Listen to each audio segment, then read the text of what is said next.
All right. So I'm gonna do the, I guess supposedly the trailer analysis. Just my insight and my thought and what I seen in the trailers. Would catch my eyes, so to speak. So all right, let's get this thing started. Paramount, obviously the cross, and you can tell it's oozing oil or kind of grease. Not grease, but oil. You can tell a little bit here. There's all over this supposedly cross. We don't know if it's an actual large cross or it's just a small cross. And I like this shot because like I keep emphasizing, foreground, foreground, midground, background. The trees just come right in front of it, and I just like scene that are happening in wood because it just seems really peaceful, but yet really strange because here you go, yeah, it's really a peaceful forest, and you have these men in the jungle, in the forest. It has been said. And it's a dragon with three-headed, and you notice how there's a reflection of the dragon. I mean, they should do that because they're making a big budget movie, and it should follow details like that. But more importantly, you can tell the splash of the water and how realistic it looked, and it looked believable. And then apparently there is a knight here running after it. Here it fires and then more explosion. I wonder if I can catch.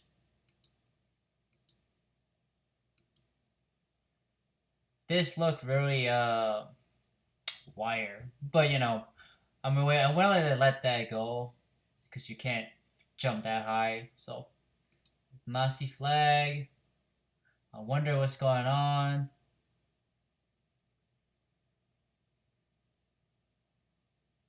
I'm just admiring the setup. The explosion and the light here, and the spotlight, the Nazi symbol, the broken cross, the Swiska. If I say that right. And this scene looked really intense. This scene right here. I mean, everybody literally just um, fall down. I mean, it's just bright, and everybody's just like, okay, duck for cover, basically. And it's just like it looked like somebody drop a bomb and just like grab it right there on the next to the actor and see how they react. So I like that. Michael Bay really want to, I guess, put the actor in the heat of action. That's the word for it, heat of action. And that's the best way to get real reaction, real feel for the scene. And that's important for actors, I think. And as a director, you want to do that.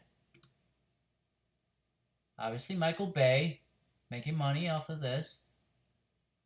Oh, also, a strange thing is that I noticed that DreamWorks is not in association with this. I don't know if DreamWorks was association with the other three movie or four movie. See, even I lost track of how many movies there are. Yeah, I just noticed that now. You don't see DreamWorks and Paramount. That's interesting. Anyhow, so you see this stadium. I like the shot of this. I really do because you get all this devastation and then you get this all torn out. Like it looked like Godzilla just went through it. Like just charged right through it. And the city background here, it looked like there was a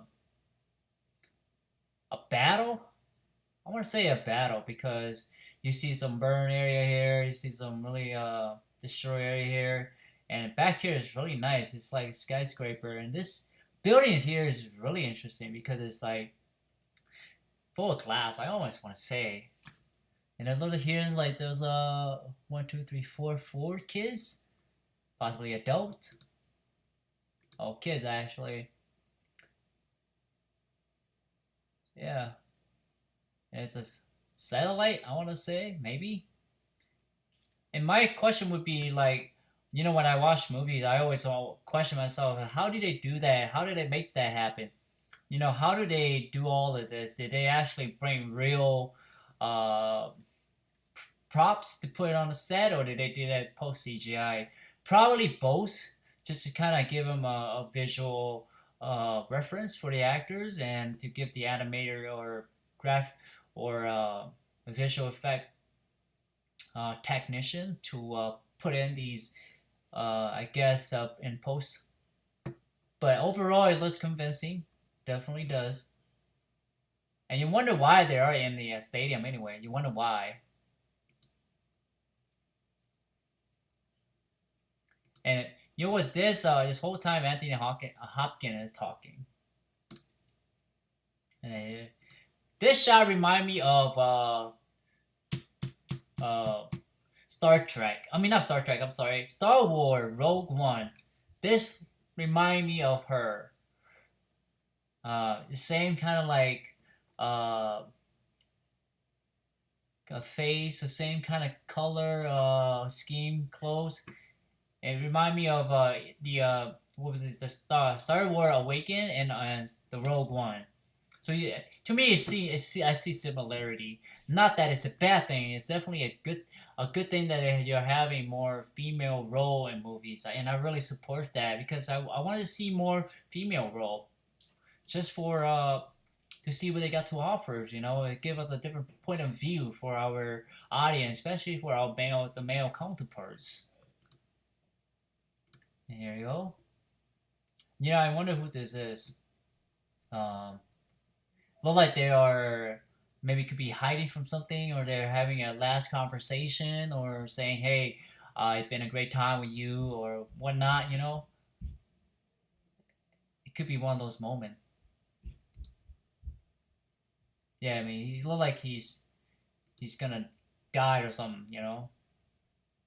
And I wonder what this is. It look like uh, not a wormhole, so to speak, but more like um, a wait in or something.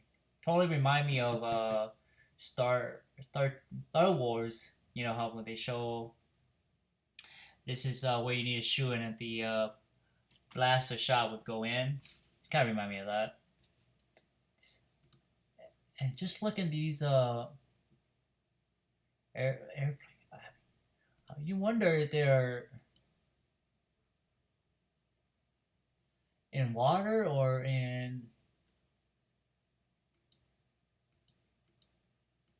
might be underwater because the light is really dark. I mean, not like the light, but the scene is really dark.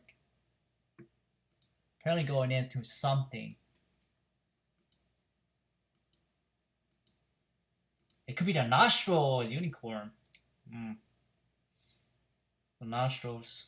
That'd be an interesting scene to go in, huh?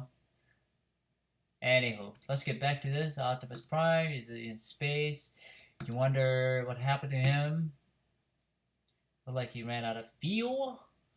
Gotta go out there prepared, like the scout model. It looked like he's been out in space for a long time.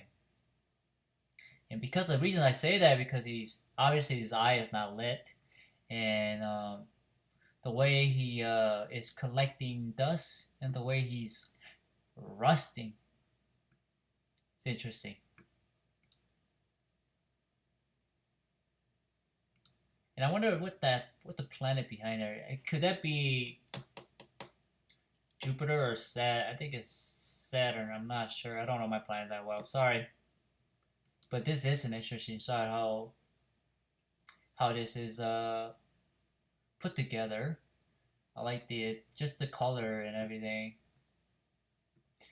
How this is black and everything gets really beautiful, almost scenic. Make a great it would be a great shot for posters. And then you see can I say that a moon or Earth? I don't know. We can't tell that for sure. And I wonder what that is. It looked really robotic structure. the reason I say he looked like a it looked like a horn because I've been like kind of browsing online and watching other YouTube's review and analysis, and they said it might be unicorn, but Unicron. I'm sorry, not unicorn, Unicron. But I don't know. I mean, it could be. We don't know. And then here we go. I wonder that's the cross earlier was this guy, this sword here. It's Anthony Hopkins, really digging the lights. I love lighting. I think lighting really set the scene, the tone, and yeah, how you have the light shine through here and there, and then really uh bright right here. I like lighting. I mean, it's just set the moods. Excuse me. Latin, I think. Yeah. And she's talking to her friend, and this is our main character in the previous movie, Earth. I mean, I'm sorry, not Earth, the Moon. The Moon looks so clean, so to speak. And this could be I don't know what that is. A Cybertonian robot or Cybertonian planet. I don't know at the moment, but it definitely is green, mossy. Uh, this remind me of those spring ball. You know how they can when you crush when you crush it and it becomes small, and then when you let it out, it expands. That's what it make you think. And obviously the sun is right here, and you got this the lens refract on this. I like this. That's how you can tell that it's through the lens. But I don't know what this is all about. Is it gonna engulf the moon, or it's just gonna pass by it? It looks like it just passed by it. Yeah. And here we go. We got a closer shot. And look like these are, I would say, not rope, but vine, you know, tree vine, or Sabitonian vine. And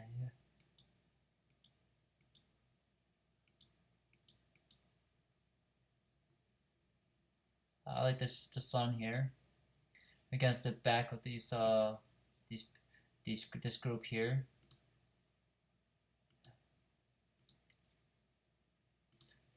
I wonder what this is right here. Oh no! This is the moon and then the planet, Cybertonian planet coming towards Earth. That's interesting shot. I wonder if they slow a shot where it gets bigger and bigger. That'll be cool to see. It probably will.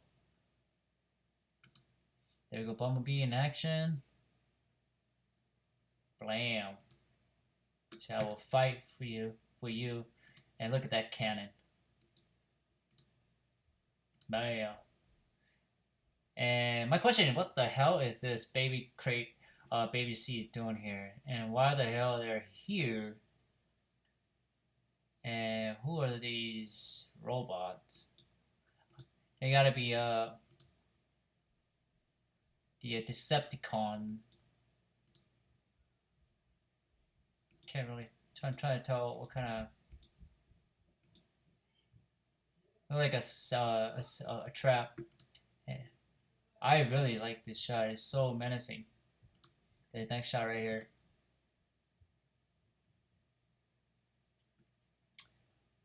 I think these are gigantic Gatling gun. They want to be in front of. They want to be blasted by one of these. But this shot is really menacing. The sword, and some rumors say this is Megatron. I'm down with Megatron.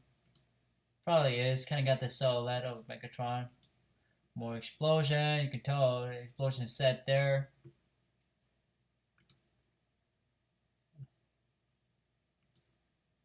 Water scene. saving his life. Oh shoot! Crap. My bad about that.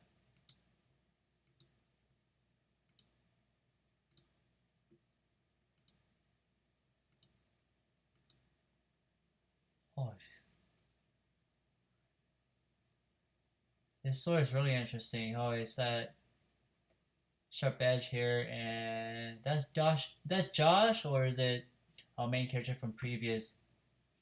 And it's really I here really got that predator kind of look to it.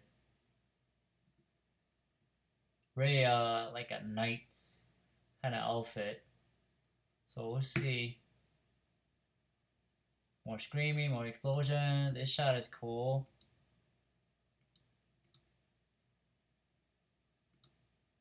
And this is that cop from the the original one that was stalking Shia LaBeouf and Megan Fox.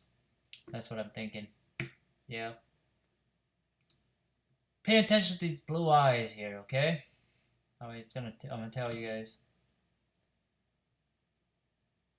Hey yo, he just grabbed him by the face and slam him down.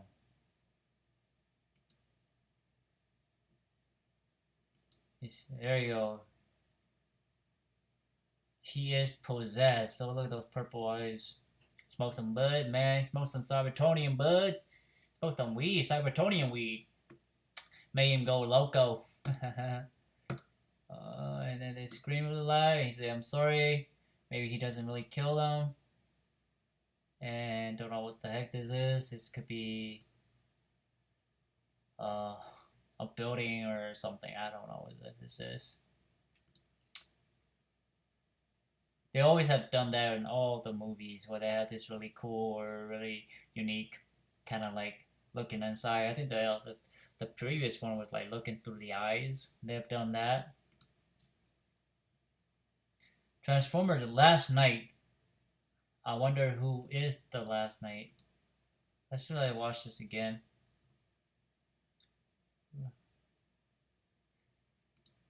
This kind of reminds the sword and his remind me of RoboCop. You know, RoboCop had that metal thing that comes out and how you can inject it in and then you know, access the computer. But that's just me. So yeah, what I think of the trailer would be those are my insight, and to be honest, I'm not excited for the movie.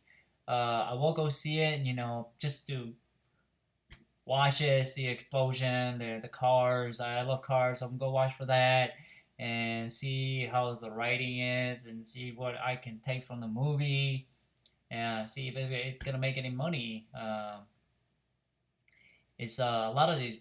The last 4 or 3 Transformer movie hasn't been really that, uh, you know, pleasing or great for the minds, so to speak. And it's not meant to be. I understand that, but you still have to at least try to approach it halfway or maybe 3/4 way to show that you know there was some thought put into it, and maybe there is some thought put into this. It seemed like it's got some historical connection because you know there's Nazis and the supposedly the Viking era, maybe before that. I haven't heard that Merlin was part of it. I don't know. That's just speculation. Um, I'll see. I'll go watch it in the IMAX. Check it out what it's all about. I'm a big Transformer fan, so I'll go see it. Give them my money. And big in the IMAX theater. So yeah. Like I said, guys, thank you so much for your time and your effort of watching my videos. I really appreciate it. Please like, thumbs up, share, subscribe to my YouTube channels. I really appreciate it. Those are my insight and thought and my analysis of this trailers. It is really specific to the thing that I see in this trailer. So I appreciate for your time and effort. So again, thank you. Take care, guys.